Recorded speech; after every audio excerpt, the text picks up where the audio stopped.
Olá, começamos agora mais um Frente a Frente. Hoje, aqui comigo, Rafael Barbosa, realizador audiovisual, diretor de uns longas-metragens contemplados no mais recente edital da Fundação de Ação Cultural de Maceió, FEMAC, e ele fala sobre a evolução da produção cinematográfica em geral aqui em Alagoas. Obrigada, Rafael, por ter aceitado o nosso convite. E comecemos justamente por essa modalidade de inserção, não é, social, digamos assim, que são os editais na área cultural. Não é uma forma de distribuir democraticamente os recursos públicos, não é, na produção cultural. E, nesse sentido, aqui em Maceió, você foi contemplado, né, com longa-metragem. E o que você poderia dizer dessa experiência? Olá, Gorete, queria agradecer a oportunidade de estar aqui e, enfim, esclarecer também para a comunidade como funcionam essas políticas, né, que são extremamente importantes para a produção cultural como um todo, não apenas para o audiovisual. Eu concorri a esse edital com um longa-metragem chamado Utopia, que é uma co-direção minha com o Werner Salles, que é um cineasta muito experiente, né, e talentoso aqui de Alagoas. E é uma alegria muito grande ser contemplado, obviamente, né? Mas o segmento audiovisual alagoano hoje, ele vive um momento de alegria não apenas por quem foi contemplado, pelo resultado do edital em si, né, mas pelo modo como ele foi construído, né, pelo que ele representa para a nossa cena e o que a própria cena representa hoje, né. Nós temos algumas efemérides esse ano que são muito importantes e pensar sobre elas também dizem muito sobre o que é o audiovisual alagoano hoje. Por exemplo, né, a Mostra Sururu faz 10 anos, em 2019, é uma mostra que foi criada em 2009. E se a gente faz um paralelo do que era a nossa produção naquele ano e no que ela é hoje, sabe? A partir de 2010, quando surgiu o primeiro edital. A mostra, né, surgiu em 2009, o primeiro edital lançado pelo governo do estado naquele ano, um ano depois, né? E para falar sobre isso, até eu queria trazer uns dados de um levantamento recém-publicado pelo Alagoar, né, que é uma plataforma que cataloga e disponibiliza o conteúdo audiovisual alagoano, e é super importante. Assim. Pois não. Vale o acesso ao alagoar.com.br. Por exemplo, em 2010 a gente teve um primeiro edital que foi lançado para 5 filmes de 15 mil reais, e a gente teve 13 projetos inscritos, né, para concorrer a 5 vagas. Mostrando, né, aí que a produção é efervescente, né, desde sempre. Mais ou menos. Assim, daqui a pouco posso falar um pouco mais sobre esses diversos ciclos que a nossa história viveu, né? Mas ali ainda é um número muito pequeno. E se a gente compara com esse último edital que acaba de ser concluído, digamos assim, né? É um edital que teve 124 inscritos. Então a gente salta de 13 para 124. Né? Um número muito grande de pessoas interessadas em fazer audiovisual, né? E aí a gente pensa assim, eu penso na minha própria trajetória enquanto realizador, né? Que, enfim, eu nasci em Arapiraca, no interior de Alagoas, numa época em que era utópico pensar em cinema. Inclusive, Utopia é o nome do longa-metragem que acaba de ser contemplado. Acho que tem, sim. De alguma maneira tem. O roteiro é assinado por mim e por Werner. E por que assim, era tão difícil sonhar em fazer cinema naquela época? Porque o cinema, historicamente, ele sempre foi um meio, uma arte elitista. Quem tinha acesso a produzir cinema era quem era filho da elite e quem estava no Rio ou em São Paulo, né? E não era o meu caso. Enfim, eu nasci e cresci em Arapiraca, filho de um militar e de uma costureira, mas persisti na vontade de fazer cinema e tive a sorte também de fazer parte de uma geração, né, que teve a oportunidade de usufruir de uma política pública inclusiva, assim, eu acho que o termo é esse, né, que pensou na descentralização, em levar os recursos para além desse eixo Rio-São Paulo, né? Democratizando, né? E aí sim, esse pensamento começa a chegar em Alagoas, a gente entra nesse circuito de maneira tardia, mas entra com essa primeira política lá embrionária, muito pequena, em 2010, mas que para minha carreira foi fundamental. Estabelece um divisor de águas para o mercado foi também, transformador, né, naquele momento, né? E a política vai se desenvolvendo a partir daí, ela não para de crescer, né? Mas ainda assim existiam e ainda existem muitas distorções, né? Por exemplo? Eu queria falar de um levantamento que foi foi feito pela Ancine em 2016 e divulgado em 2018. E ele tem números que chamam muita atenção, né? Foram analisados, na ocasião, 142 longas, que foram os filmes que foram lançados em circuito comercial naquele ano. E o recorte que se identifica é que 75% desses filmes são dirigidos por homens brancos, né? Apenas 19% são dirigidos por mulheres, 19,7% por mulheres brancas.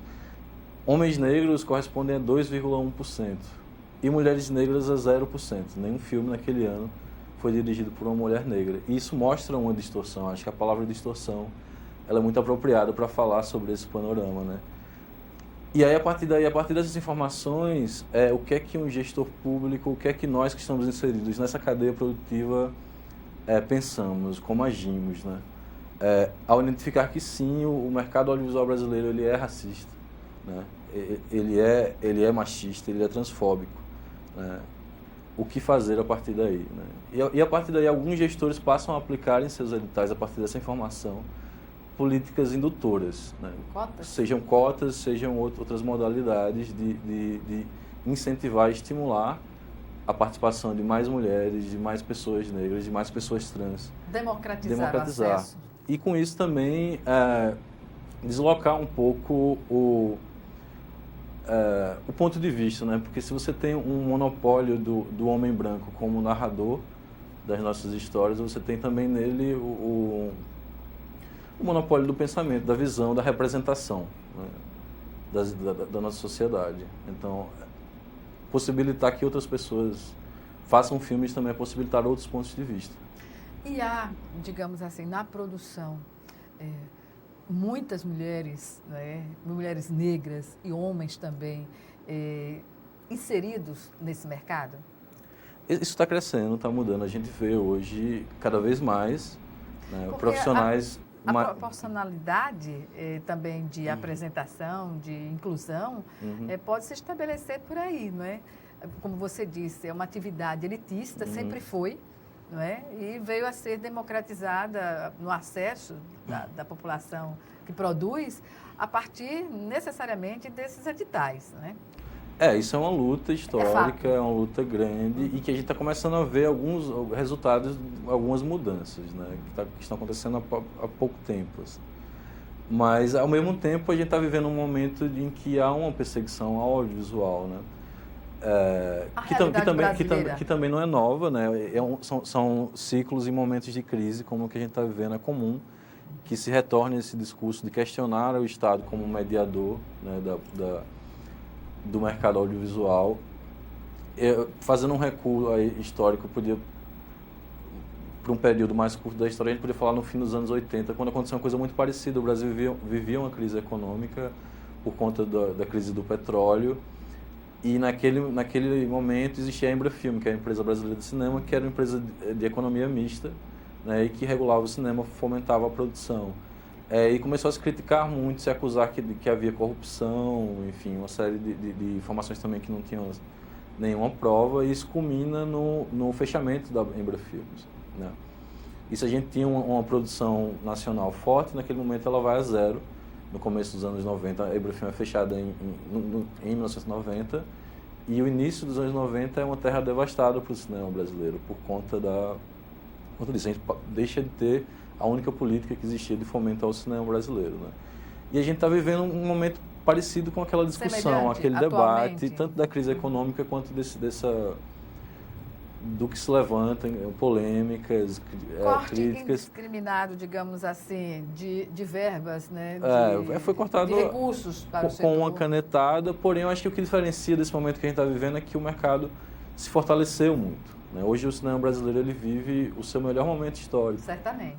Com muito prestígio internacional, participação nos principais festivais do mundo e prêmios nesses festivais como Cannes, Berlim, Veneza, Historicamente, o cinema Locarno. Nacional sempre sempre obteve premiações em festivais internacionais. O que está acontecendo esse ano especificamente, curiosamente, que eu acho que talvez seja o ano em que a gente vive a maior perseguição também na nossa história, é a maior repercussão internacional.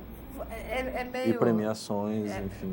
Pode ser colocado como uma dicotomia, como uma contradição, mas é na crise que o cinema geralmente se fortalece, né? É o que a gente tem observado nesses ciclos de crises que ocorrem no país, notadamente na área econômica, e respinga na área cultural, atingindo o cinema e outras artes, né? Exatamente, mas aí, como eu digo também, há uma diferença porque a política está muito mais consolidada porque ela virou lei, não é como antigamente. Hoje existem leis que protegem, né, essas políticas e fazem com que elas tenham continuidade, então não é fácil mudar essa lei, tem que ir para o Congresso, tem que ter força política, enfim. Então, o cinema brasileiro continua forte e vai continuar forte. Rafael, o papel do Estado, enquanto fomentador do audiovisual, o que você observa, digamos assim, no plano federal e na instância estadual também? Eu queria... E municipal, né? Isso. Nas 3 instâncias, digamos. Eu queria só fazer um recuo também para falar um pouco sobre isso, porque há no senso comum a ideia de que muitas vezes é uma crítica de dizer não, o Estado não deve fomentar o cinema, não é papel do Estado, né? Mas o Estado no mundo sempre fomentou o cinema. A gente vê desde da década de 20 do século passado, todos os países fomentam o seu cinema. E há também uma tendência de estabelecer os Estados Unidos como esse parâmetro de indústria ideal e que ela não fomentaria o seu cinema, que é uma falácia, ela fomenta mais que todos os outros, inclusive. Assim. Tem uma coisa, um episódio histórico que aconteceu no pós-guerra em que houve um encontro de potências internacionais para discutir as tarifas econômicas e esse tema veio à tona. E se criou ali o entendimento de que o filme ele não é um produto como um sapato ou com um carro, ele carrega em si um sistema de representação, né? Então ele deve ter um tratamento diferente, né? Porque ele tem uma força internamente para uma nação de fortalecer a sua identidade, fortalecer a sua cultura, né? Fortalecer a sua autoestima. Mas isso tem a ver também com o Estado democrático de direito, não é? Porque na época da ditadura, por exemplo, não se podia fazer absolutamente quase nada, não é? Então, essa identidade que carrega o cinema tem muito a ver com o momento político que se vive também, não é? São os ciclos históricos que a gente vive, né? Mas nessa ocasião, curiosamente, os Estados Unidos foi a única nação que discordou desse entendimento, né? Que ele achava que o cinema tem que ser tratado como todos os outros produtos econômicos. Mas na prática não foi o que ele fez, ele sempre investiu muito dinheiro no seu cinema e fez com que ele fosse hegemônico no mundo. Então o cinema americano, ele esmaga os cinemas nacionais, sempre foi assim. E por isso todas as nações protegem o seu cinema, seja com políticas de cotas, seja com fomento à produção, seja com taxação à produção estrangeira, né? E o Brasil hoje também faz isso, assim como a França faz, como a Itália faz, como a Espanha faz, como a China faz. E países que não têm uma tradição de concorrer na linha de frente, mas têm o seu cinema, digamos assim, autoral, autônomo, independente, digamos assim. Exatamente. E que é forte, que tem uma qualidade muito grande. Irã, por exemplo, né? Produz cinema. Coreia do Sul. Coreia do Sul com excelente qualidade. A Argentina também, né? O cinema argentino, há produções que necessariamente não implica em ter gastos astronômicos para se fazer um filme de boa qualidade. Um diálogo pode... Filmes que a gente já assistiu, um diálogo que é marcado em toda a trajetória do filme, não despreza o conteúdo nem a beleza, né, da película. Exatamente. E voltando ao assunto não só falando desse edital, que ele é um dos editais que foram lançados, talvez seja o maior investimento até então. Certamente. Sobre essa questão do edital, especificamente, a gente volta a tratar no próximo bloco. E vamos dar agora esse intervalo, né, o primeiro intervalo do Frente a Frente, que volta em 1 minuto. Até já.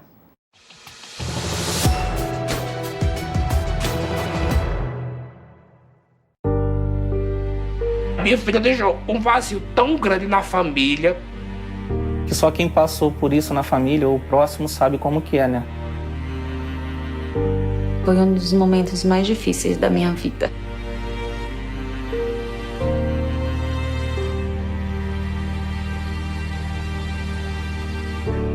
Minha filha não era doente, muito saudável, nunca foi doente.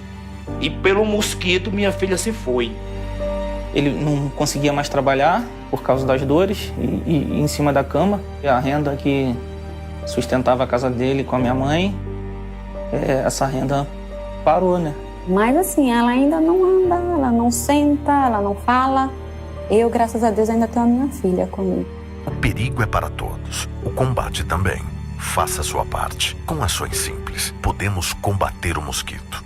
Ministério da Saúde. Governo Federal.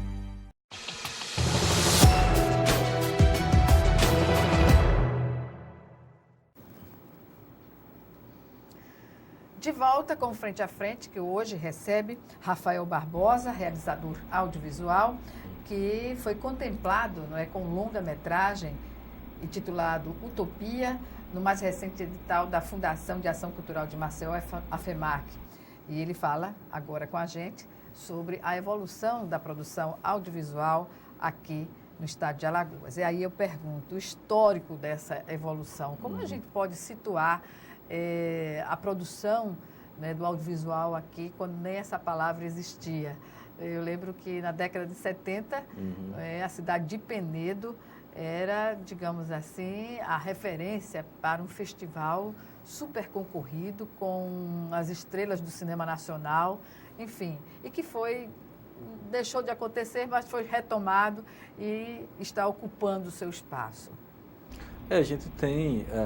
Alagoas participou também lá do chamado Ciclo Nordestino, ali na década de 20 também, quando o italiano Guilherme Rogato chega para cá como fotógrafo oficial, chega para Alagoas como fotógrafo oficial do governo e também vai filmar, fazer seu primeiro longa-metragem, registros documentais, né? E a gente tem um salto aí temporal da década de 30, ele faz o Casamento e Negócio em 33, né, para esse ciclo do Super 8, que surge junto com o Festival de Penedo na década de 70, que é um dos nossos ciclos mais fortes, né, mais potentes, assim, na quantidade de produção, né, e que gerou, né,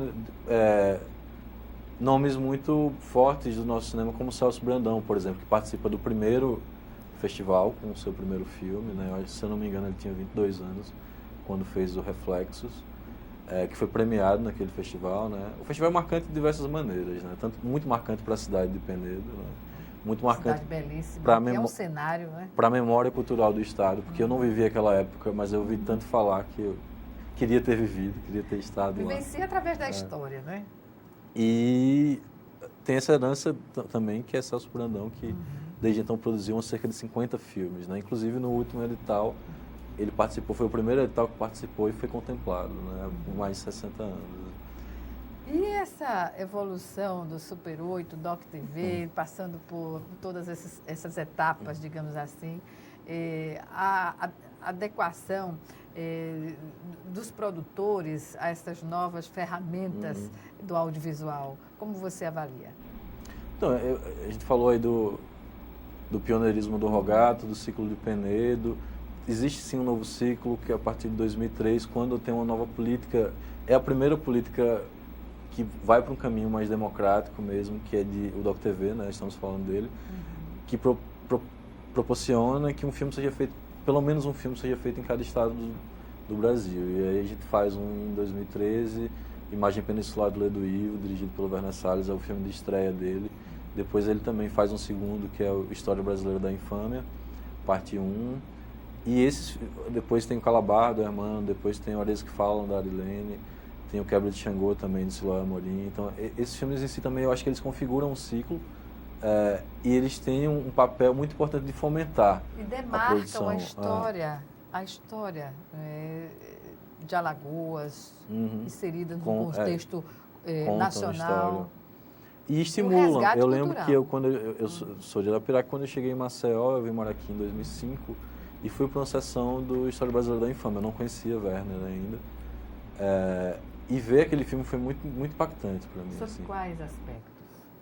Principalmente no sentido de ele ser um filme alagoano. Ver um filme alagoano com aquela qualidade foi muito forte para mim, de pensar, eu também posso fazer.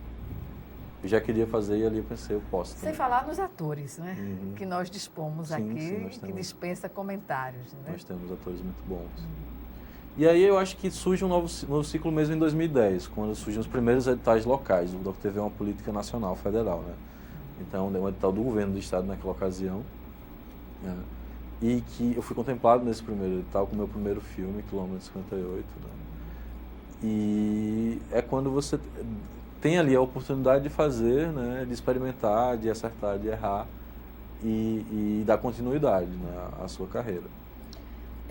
Mas até 2010, eu insisto, no âmbito dos municípios, como Maceió, capital, disponibiliza esse instrumento importantíssimo. Não seria interessante que outros municípios ou consórcio de municípios pudessem viabilizar uma proposta semelhante? Maceió tem lançado também, a Prefeitura de Maceió tem lançado alguns editais, eu acho que já é o quarto edital, se não me engano, ou o terceiro. Arapiraca acaba de lançar o seu primeiro edital também, um edital de 1 milhão, é um edital muito interessante. E esses editais todos, tanto do governo do estado, da Prefeitura de Maceió e de Arapiraca, eles atendem a um chamamento dos arranjos regionais, é um programa da Ancine e do Fundo Setorial do Audiovisual em que ele injeta recursos em editais locais. Então qualquer município pode participar, desde que ele crie um edital, né, ele aporte uma contrapartida de recursos. Difícil, né, quando se fala em recursos que vai ser complementado, mas é um investimento sensacional, porque o fundo ele multiplica por 5 o investimento. Se você entrar, como aconteceu com o Maceió, por exemplo, que investiu 1 milhão, esse recurso virou 6 milhões. Então é um negócio que é bom não existe em outro lugar. Também, né? Que você injeta na economia. O dinheiro do audiovisual ele volta, né? Porque ele é investido na cadeia. Na cadeia, não apenas na cadeia produção, artística. Você contrata hotéis, também, você contrata exatamente. alimentação, você contrata vans, contrata segurança. Então você está injetando dinheiro na cidade, na economia da cidade. Todos os segmentos, né, que estão aí estabelecidos. Mas eu pergunto, a forma como o edital está colocado, qual é a sua opinião das condicionantes do edital? Exatamente desse edital da FEMAR que você especifica. Eu acho esse edital um marco histórico para a política audiovisual de Alagoas. Não só audiovisual, acho que para a política cultural. Eu não me lembro, e eu acompanho essa história há alguns anos, eu não me lembro de uma política cultural construída de uma maneira tão democrática. Desde o princípio, assim, ouvindo, dialogando com a comunidade cultural, permitindo que ela faça propostas. Que ela opine. E nós temos hoje o Fórum Setorial do Audiovisual Alagoano, que é a entidade pela qual o segmento se organiza e que ele foi convocado a participar e fez chamamentos públicos para que a comunidade participasse de reuniões, de grupos de trabalho. É um fórum que legitima a política pública estabelecida? O fórum ele tem diversos papéis, né? Desde de lutar quando necessário pelas políticas, mas também ajudar a construir, ser propositivo, que foi esse caso da construção desse edital, em que a gente pôde, durante um período, dialogar, construir junto, né, propor, e aí a gente tem esse resultado, que é um resultado muito diverso, né, e isso é fantástico. Muito diverso em que aspectos? Falemos inicialmente sobre a produção do cinema. Sobre os longas-metragens que foram selecionados, digamos assim. O seu Utopia, não é? Cuja temática nos convida a questionar por que Utopia. O filme ele se passa no universo do Quilombo dos Palmares, né? E parte de uma vontade nossa de falar sobre uma das maiores histórias de resistência da América Latina, e nós estamos num tempo muito propício a falar sobre resistência. 100 anos, né? Uma das mais longas resistências já registradas na história. Eu acho que é uma das grandes histórias da humanidade. E ela aconteceu aqui, é nossa. Então, acho que precisa a gente contar e esse é um momento muito oportuno de falar sobre ela. É a nossa utopia. Pois bem. E o restante dos longas que foram selecionados? Foram 3 longas-metragens, né? A Utopia foi um deles. Nós tivemos o filme do Ulisses Arthur, Não Estamos Sonhando, né? E Marina, da Laís Araújo. Né? Inclusive, será o primeiro longa-metragem dirigido por uma mulher em Alagoas. Isso também é uma conquista, uma vitória. É uma vanguarda, né? Que Exatamente. Se coloca, né? No meio. E aí tem uma coisa muito interessante, eu vou falar sobre esses 2 projetos, que eles vêm de uma carreira de vitórias e conquistas nacionais. Por exemplo, o Não Estamos Sonhando, ele venceu o BR Lab, ele venceu alguns dos principais prêmios do BR Lab, que é o principal laboratório de roteiros do Brasil, né? O projeto, o roteiro. Antes de participar do edital daqui. Então ele já vem concorrer premiado com essa chancela de grandes nomes do cinema brasileiro, né? Não à toa ele ganhou em primeiro lugar o edital, né? Foi até previsível. E o Marina de Laís também ganhou, o laboratório do Porto Iracema ganhou um edital de desenvolvimento do Ministério da Cultura. Então ela teve a oportunidade durante alguns anos trabalhar, pesquisar, melhorar o roteiro até chegar nessa etapa do edital. E aí também de uma maneira previsível foi contemplado. Fazer uma sinopse, digamos assim, do roteiro desses longas? Eu tenho receio de fazer isso porque eu não conheço os roteiros. Totalmente, então eu prefiro... Mas a temática abordada no filme? Eu prefiro não fazer. Não. Então voltemos para a Utopia. O que o levou a conceber esse título e o que tem a ver no roteiro do seu filme? Olha, eu acho que tem uma coisa até que eu escrevo isso no projeto, na defesa do meu projeto, que você ser um contador de histórias e viver em Alagoas é conviver com um farol, né, que é representado pela Serra da Barriga, pela história de Palmares, pela história de Zumbi. Assim, é uma história que sempre nos fascina, nos provoca a pensar sobre ela, né? Mas ao mesmo tempo é um pouco... É um grande desafio, né, que você querer falar sobre um mito tão importante. É uma retórica necessária, né, para a afirmação. Eu acho que eu sempre tive vontade de falar sobre isso e agora, a partir desse meu contato com o Werner Salles, que é um grande parceiro, a gente vem trabalhando junto há 10 anos, a gente fez juntos o nosso primeiro longa-metragem, Cavalo, que está prestes a ser lançado, inclusive, no circuito. A partir da nossa troca, das nossas pesquisas, a gente vem pesquisando o tema também há alguns anos, lendo sobre ele, conversando sobre ele. A gente achou que esse momento era propício, a gente está preparado, sentiu preparado para falar sobre isso agora. E qual é a expectativa de colocar essa produção em outros editais, digamos assim? No caso do Utopia, especificamente, a gente pensa em buscar complementar o orçamento, porque o orçamento do edital é 1,2 milhão, né? E a animação era um gênero caro, e essa é uma história que é uma história épica, é uma grande história de guerra, e que a gente quer fazer ele de um modo que ele tenha valores de produção para alcançar um grande público, e a gente pensa em buscar meios de complementar o orçamento. E é uma animação que se coloca também como vanguarda na abordagem dessa temática? A gente pensa em trazer um olhar muito contemporâneo, em diálogo com o momento atual em que a gente vive, sim. Eu digo no estilo de animação. No traço, no desenho, você fala. Isso a gente ainda está sendo... No tipo, não é? Na tipificação do filme, de ser animação, desenho animado. Você vai ser o primeiro longa de metragem de animação de Alagoas também, isso é uma novidade. Zumbi dos Palmares. Exatamente. Não existe nenhum longa de animação que trate dessa história.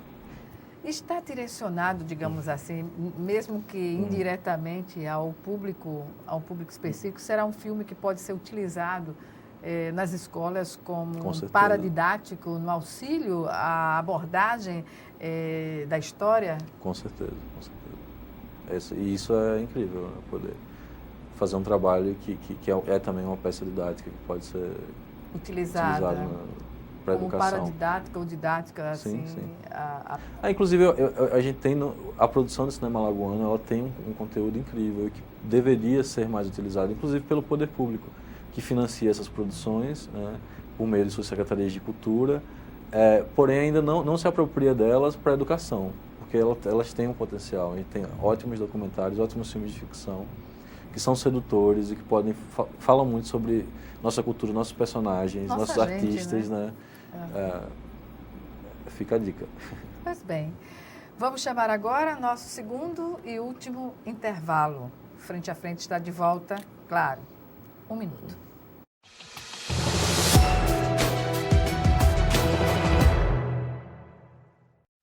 Quem doa sangue, doa esperança. Recebe sorrisos, alegria e confiança. Quem já doou sabe o bem que faz. O coração se alegra pra doar mais. Doe sangue regularmente. Não importa o tipo que você pertence.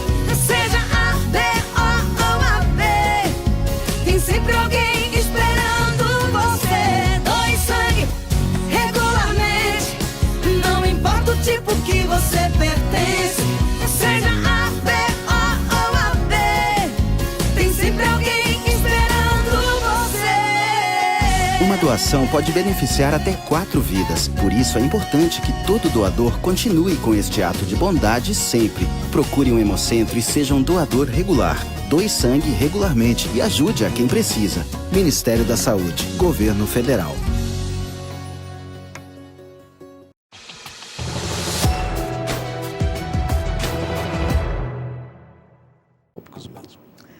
De volta para o último bloco do Frente a Frente, que hoje recebe o Rafael Barbosa, realizador audiovisual, diretor de um longa-metragem contemplado no mais recente edital da Fundação de Ação Cultural de Maceió, a FEMAC, com o título Utopia. Ele fala também sobre a evolução da produção audiovisual aqui no estado de Alagoas. Rafael, sobre ainda a questão do audiovisual, que reflexos podemos observar dessa forma democrática, como já disse antes, de viabilizar recursos para a produção aqui em Alagoas? O que é que se pode dizer mais sobre isso? Os reflexos eles são muito perceptíveis, né? Desde a repercussão que essa produção tem tido no Brasil e fora do Brasil. Nós temos curta-metragens hoje em praticamente todos os grandes festivais do cinema brasileiro, né, participando nos últimos anos do Festival do Brasília, Cine Ceará, Quinofórum, Curta Cinema. Sempre tem pelo menos uma produção nos representando. Então a gente entrou no mapa do cinema brasileiro, né? Isso é muito importante. Porque os cineastas alagoanos sempre deram provas, né, ao cinema nacional da sua competência, né? Então a gente tem esse dado que é também eu vejo como uma contrapartida ao poder público e à sociedade desses investimentos, né? A gente está levando o nome de Alagoas para o Brasil e para o mundo cada vez mais, né? E a gente tem o crescimento dessa cadeia produtiva, né? Com cada vez mais profissionais interessados, né? Apesar, inclusive, de a gente não ter uma formação aqui, a gente não tem uma graduação em cinema, mas a gente tem cada vez mais profissionais autodidatas indo trabalhar com cinema, se especializando como podem, né? Então é uma cadeia produtiva que tem gerado cada vez mais emprego, né? Um tipo de emprego muito interessante também, e tem muitos jovens se interessando. A gente pode também, a partir desse edital, fazer um recorte. Eu falei aqui de Celso Brandão, né, que é um cineasta que começou a filmar com 21 anos lá nos anos 70 e foi contemplado no edital. E a gente tem Leonardo Amaral, que é um cineasta que tem 21 anos e também foi contemplado nesse mesmo edital, né? Está no seu 4º filme. Então, você tem aí os polos, né? Exatamente. De quem está começando agora. Assim como Lucas Litrento, que tem 22 anos, também contemplou um curta junto com o Janderson Felipe. Enfim, a gente tem um recorte de diferentes gerações, né? Eu tenho 34 anos, Werner tem 47 e está todo mundo aí fazendo cinema. São gerações e gerações. Agora, em relação ainda a essa produção, quando você fala que são autores autodidatas, que isso não tira o mérito da competência, né? Não tira o mérito também do talento de cada pessoa que se curva a essa magia do cinema. Mas eu pergunto, faz falta em Alagoas termos um curso Faz muita falta. de cinema? Faz muita falta. O que seria possibilitado a partir do momento em que a Universidade Federal de Alagoas pudesse ofertar, né? Ou as faculdades particulares? Com certeza há uma demanda, né? A gente observa quando existem cursos, oferecidos cursos, sempre tem uma demanda, sempre lota, né? Sejam cursos pagos, sejam cursos gratuitos, né? E é um outro patamar profissional. Quando você passa por uma formação, obviamente você se torna um profissional com mais recursos, né? Que quando você é autodidata, você tem como adquirir esses recursos, mas por caminhos outros, digamos assim, né? E mais demorado, enfim, você aprende fazendo, eu aprendi fazendo, errando, estou aprendendo ainda. Aprendemos a vida inteira, né? Mas nesse sentido, o universo aqui de Alagoas, da produção, nós falamos aí nas questões de idade, de recorte de gênero, enfim, qual é a realidade de Alagoas? Então, por exemplo, a partir desse levantamento feito pelo Alagoar, por Larissa Lisboa, ela identificou que entre 2010 e 2018, a gente teve, nos projetos contemplados nesses editais, a gente teve apenas 20% de mulheres dirigindo filmes, né? E aí, nesse edital recém-lançado, que utiliza indutores, a gente salta para 40% de mulheres participando de direção de filmes e, no geral, porque o edital também contemplou outras categorias como festivais, inclusive formação, nós teremos uma safra de diversos cursos, vai ser muito importante.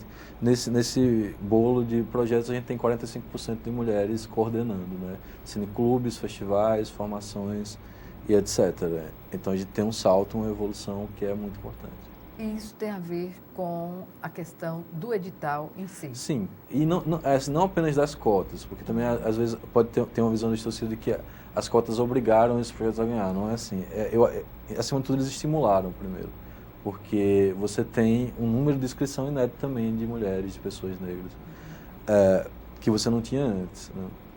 E também tem essas contemplações que são fantásticas. Em relação ainda ao fortalecimento da produção audiovisual, há perspectivas, digamos assim, de se buscar parcerias com grupos ou pessoas de outros estados? A gente sabe que Pernambuco, aqui bem vizinho, tem uma outra realidade nesse campo, né? Bem mais avançada que Alagoas.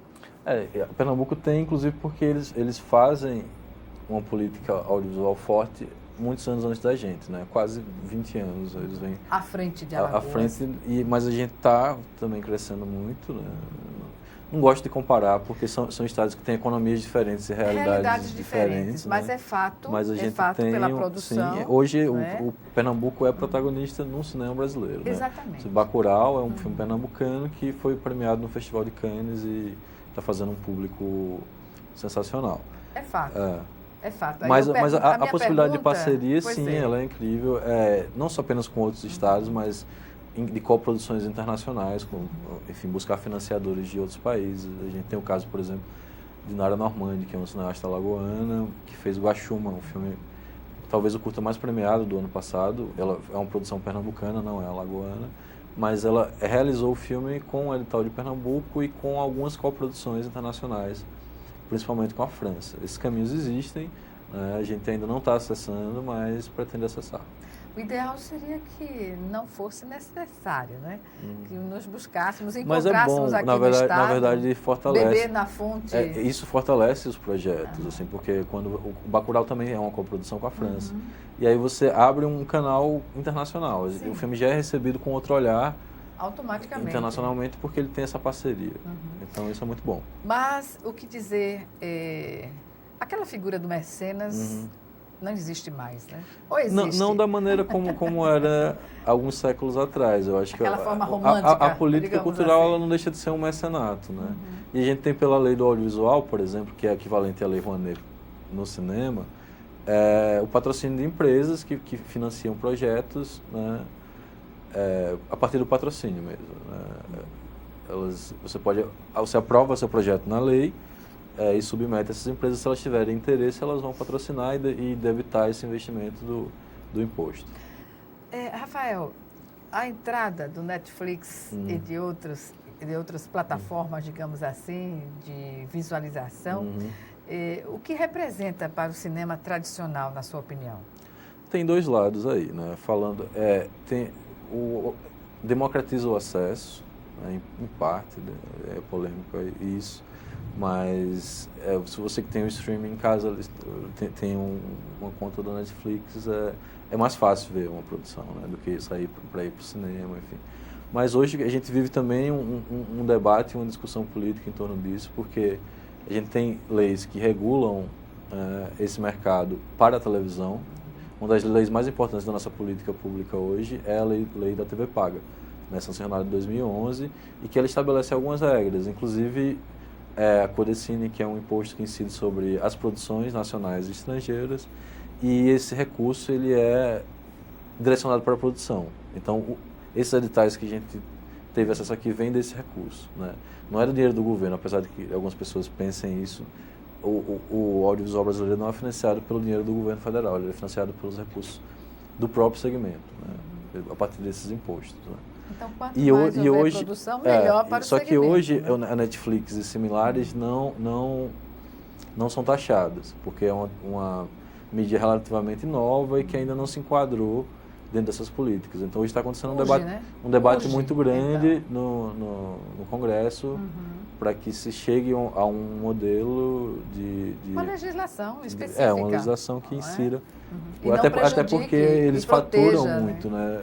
Fatura. No Brasil. Estão faturando quase o equivalente às TVs, Exatamente. por exemplo. Então, por que eles têm que ser isentos? Se uma TV tem que pagar imposto, por que eles não têm que pagar? Pois é. E quanto à pirataria? A gente sabe que quando se lança um filme, um filme hollywoodiano, digamos assim, sempre se encontra a possibilidade de assistir esse filme antes, quando se anuncia para o festival, enfim. O que dizer da pirataria? A pirataria nas proporções que a gente possa tê-la, digamos assim. Ela é reflexo do fato de que o Brasil tem um ingresso do cinema caríssimo, né? E que é acessível para uma parcela muito pequena da população. Então, enfim, quem não tem R$30 ou R$40 até para pagar no ingresso do cinema, e se ele vai ter acesso à pirataria, ele vai consumir pela pirataria.